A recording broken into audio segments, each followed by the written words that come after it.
What's going on out there, YouTube? So it's about to go down. Me and Joe, we were looking at The Walking Dead. I'm catching Joe up. He just saw some crazy stuff on season 4. It was pretty epic. You and chips. What's up, guys? Uh-oh, it's about to start out. So we're about to watch Sword Art Online. Ah! Find the remote. Find the remote.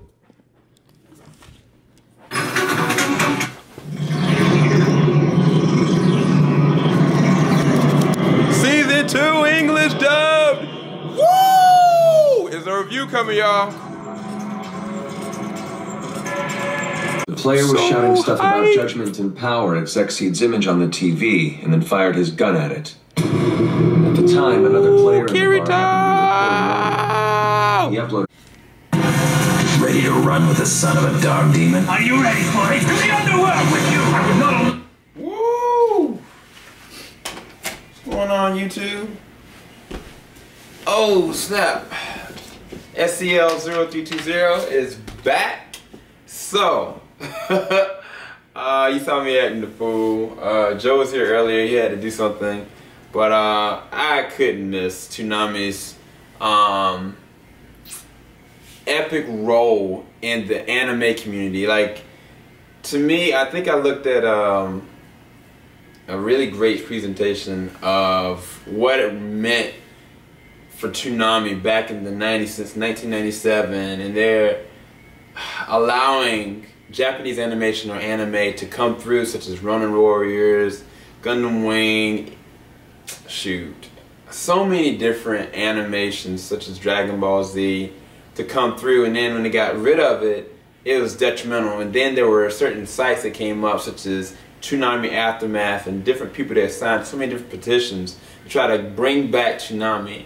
And officially Toonami has been back for the past, I guess, maybe 3 or 2 years, and it's been amazing to have it back. And to me, I feel like this is one of those special kind of moments that Toonami was the only one that could really have weight to it. And I'm talking about Sword Art Online 2. So I've already looked at the whole entire arcs. I've looked at Gun Gale, I've looked at the In-Between, and I've looked at the Mother's Rosary. I've seen it all in sub through Japanese dialect, but I was waiting for the English dub to finally come out and release, right?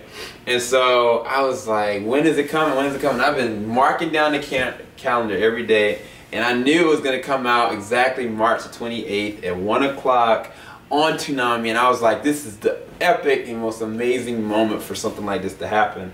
And so I was super psyched. I really was. And so tonight, I'm going to, I guess in lieu of that, I'm going to try to look at each episode and go and dissect it. And then at the end of the season, I'm going to finally actually go and do a review with, I think Adele or Hello Roll Credits is going to be doing a review of the second season with me, which is going to be really cool. But this new episode, or this older episode, which is the first episode of season 2, was actually pretty unique in that the voice acting was actually synced very well. They didn't change too much of the dialogue that came and transferred from the subs. That's one of the things I was trying to make note of and trying to see and assess, like especially Asuna and Kirito's conversations, because they made a lot of subtle references when they were actually speaking with the subtitles that I was like, okay, wow, this is pretty epic, you know. But I didn't know how far they were going to take it with this one. And so when Kirito and Asuna started having the conversation, I was like, okay, this is how it's supposed to be. And the voice acting is always impeccable. It's really always amazing. And I think that this episode is really just kind of an opener. One of the things it does show you is the main antagonist. The main antagonist, whether you know it or not, is something serious. And the name of the main antagonist is going to be revealed in this episode as being Death Gun. Death Gun is going to be one of the main antagonists, but it's a more deeper story than you can even imagine. And then there's so many other characters going to be involved. But the first 2 episodes, which is this one and the next one, they're really going to be kind of like filler for most people because there's not going to be that much action. But when the action does come, when Kirito actually does go to the Gun Gale universe, which he makes a conversation with somebody that you're going to find out more about who they are, about assessing what's going on with this death gun and what they're doing to the virtual world that this is this game.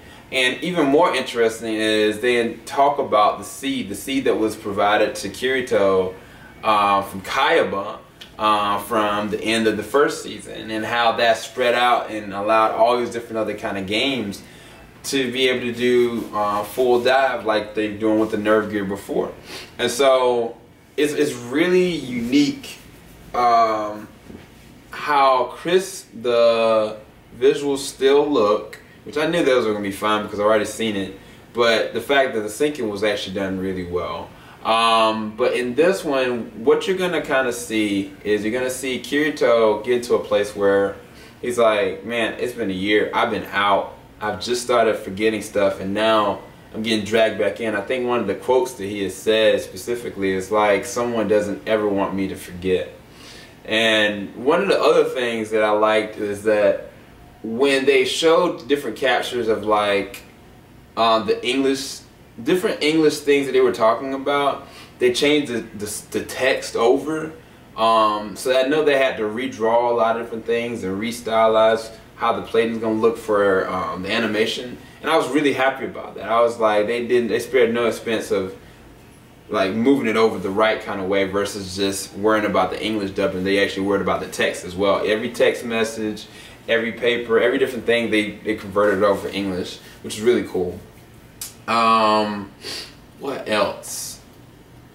Asuna doesn't play a big role in this arc, but what she means to Kirito does. And I think within the next episode, you're going to kind of see he's going to be struggling with what to do. But I think that they had a conversation about what is the difference between the real world and the virtual world that they were living in, first on like touching of hands and conversation, and even like how the sun glazes in. Like Kirito, I guess at this point in his life, he's trying to find a way of making use of his life versus just being like a hero in the virtual world. He wants to find a way of being able to do more with this technology and being a creator. And it's really interesting things that happen in this one as far as the conversation, but more than anything is what Death Gun does. Pay attention to it if you haven't seen it yet. I think that they're probably going to have it online. I'm not sure where, but I definitely wanted to give my review for it. I mean, this episode, it didn't have that much in it, but I will say that I loved how the conversion went over. And I mean, episode I've already seen it already, but I mean, I liked it. I'll probably give it like an 8.5 out of 10 just because I am super hyped and happy to have Sword Art Online 2 in English dub, and that means that soon enough it's going to actually be available to purchase, hopefully within the next maybe few months or so. But yeah, that's my review for Sword Art Online 2 episode 1. You know, I don't know what the episode name is. Does it change? You know, I'm not even really sure. Let me check. Gun World. That's the name of the episode, the first one. But yeah, I can't wait until they introduce one of my favorite characters from season 2. So Sword Art Online 2, stay tuned for it. I'm assuming it's going to be every Saturday night at 1 o'clock. I'm definitely going to be there. Y'all should be there. I'm hyped.